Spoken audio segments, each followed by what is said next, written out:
Hey guys! Welcome back to my channel where I normalize taboo topics. These are the topics that we're told not to discuss, and this is where I bring awareness to those issues and I get to share my experiences and maybe some experiences of others. So if you're new here, please subscribe to my channel so that way you can see my new videos. And if you aren't new here, welcome back. Thank you so much for joining me. I wasn't actually sure if I wanted to record today because things have been a little rough for me. In the previous video, I did describe that I have a disability. I have trigeminal neuralgia, and when the weather changes, it really affects the pain that I experience. I've been having a lot of bad days, and it's definitely made me very tired, and I wasn't able to record anything last week, but I wanted to get in front of the camera today because I want to get back in the habit of making these videos and posting as often as I can, because not only does it help someone who's watching, but it helps me. It feels good to just be able to talk about my experiences and share them with you. So I'm very, very excited to actually be sitting here in front of a camera and getting this episode done. Now, the topic I want to talk about today is related to anxiety. It's about panic attacks because this is something that I do experience and I actually have to really think about, especially when I'm going out. I have to figure out ways to prevent a panic attack. So I wanted to go into detail about the panic attacks and then also share with you a method that I found that has worked really well for me. Now, I did find some information in regards to panic attacks, and I used the same source that I've used before. This is from Mayo Clinic. They describe it in great detail and they do give you some symptoms as well. I will post a link in the description if you want to look at this article. The article states that a panic attack is a sudden episode of intense fear that triggers severe physical reactions when there is no real danger or apparent cause. Panic attacks can be very frightening. When panic attacks occur, you might think you're losing control, having a heart attack, or even dying. Although panic attacks themselves aren't life-threatening, they can be frightening and significantly affect your quality of life. The article does explain that the symptoms can come on suddenly and hit you really hard, and some of these symptoms are listed in this article. They include sense of impending doom or danger, fear of loss of control or death, rapid pounding heart rate, sweating, trembling or shaking, shortness of breath or tightness in your throat, chills, hot flashes, nausea, abdominal cramping, chest pain, headache, dizziness, lightheadedness or faintness, numbness or tingling sensation. My experience with panic attacks is exactly how this article describes it. It's out of nowhere and you cannot control it. I do have anxiety and social anxiety, and those I can learn to deal with, but when it comes to panic attacks, it is extremely hard to center yourself and make it stop. It's uncontrollable, and I do have those symptoms that they list. I get the pounding heart rate, sweating, trembling or shaking, shortness of breath or tightness in your throat. It hurts my chest completely. It feels like there is a brick on my chest and I can't catch my breath, so I do start hyperventilating and I have to try to concentrate on breathing. And it's taken me a while to get used to that. And I also get the hot flashes, the headache, dizziness or lightheadedness, and just a feeling of exhaustion. not just during the attack, but after. I'm in a complete daze and outside of my body because my body is exhausted from going through that. You are tight everywhere. You cannot relax. And it's something that sounds easy to stop, but it's not. The technique that someone suggested to me is called 5-4-3-2-1 grounding technique. And I do have an article from Insight Timer that explains the feeling of panic attacks in detail. And I will post a link in the description. So the article describes this method in great detail. I'm going to go ahead and read what it says. It says to first take a moment to become mindful of your breath. Just a few deep breaths. Invite your body back into the moment, slowing everything down. Then become aware of your environment. The first step is to look for 5 things you can see. Notice the wood grain on the desk in front of you or the precise shape of your fingernails. Become aware of the glossy green of the plant in the corner. Take your time to really look and acknowledge what you see.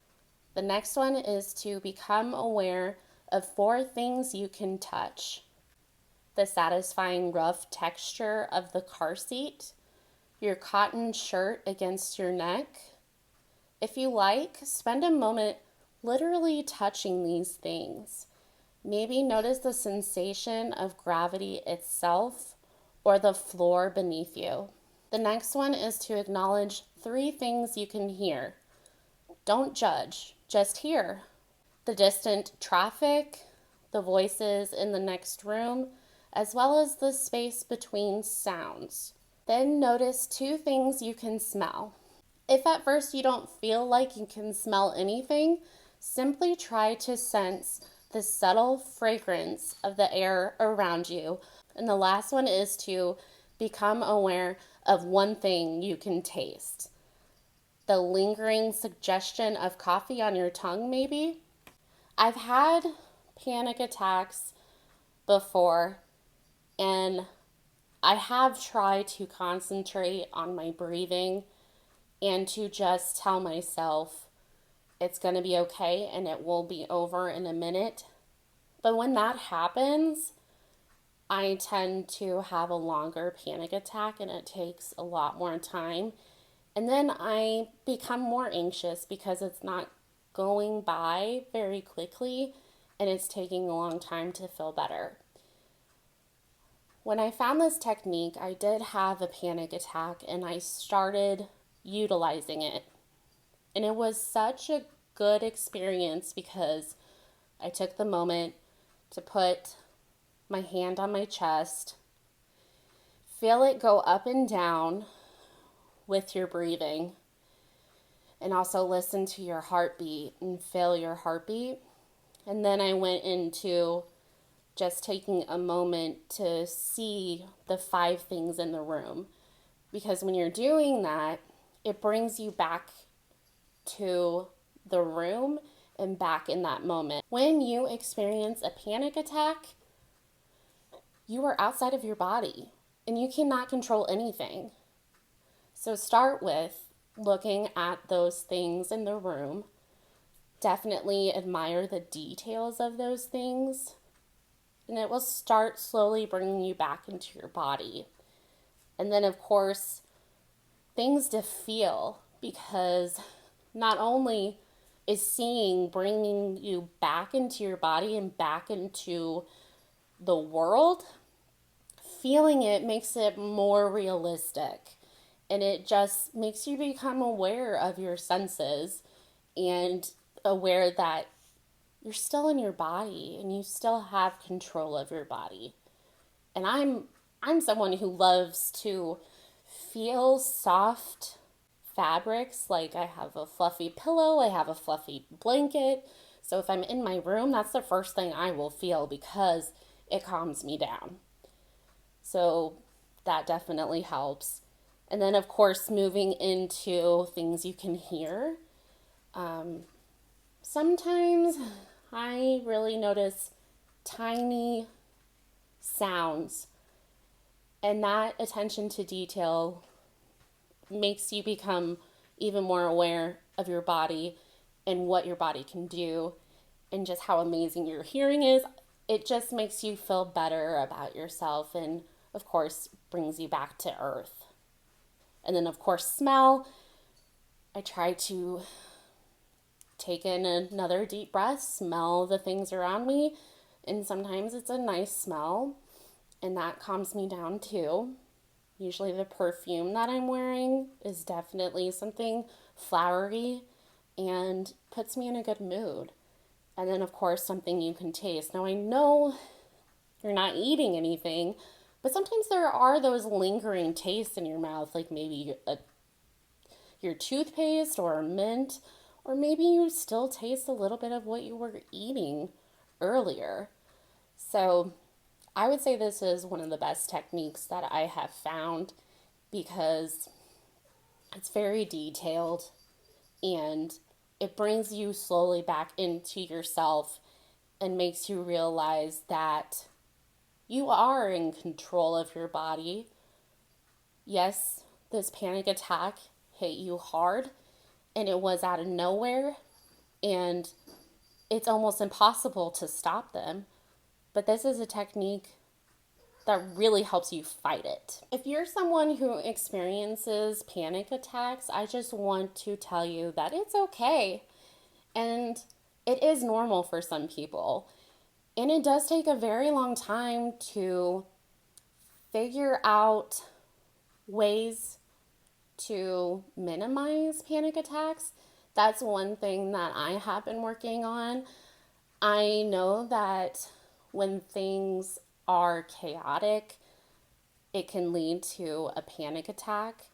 So, one of the things that I have done is try to limit the things that cause the anxiety that could potentially lead to a panic attack.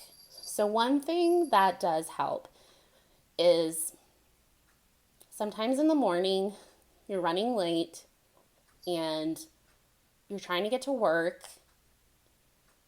You can experience that intense anxiety, and that could possibly lead to a panic attack. So, some of the things that I do to prevent that from happening is at night I have a routine where I pick out my outfit for the next day, and I also prepare my lunch for the next day. And I give myself plenty of time to get up in the morning and relax before I start getting ready.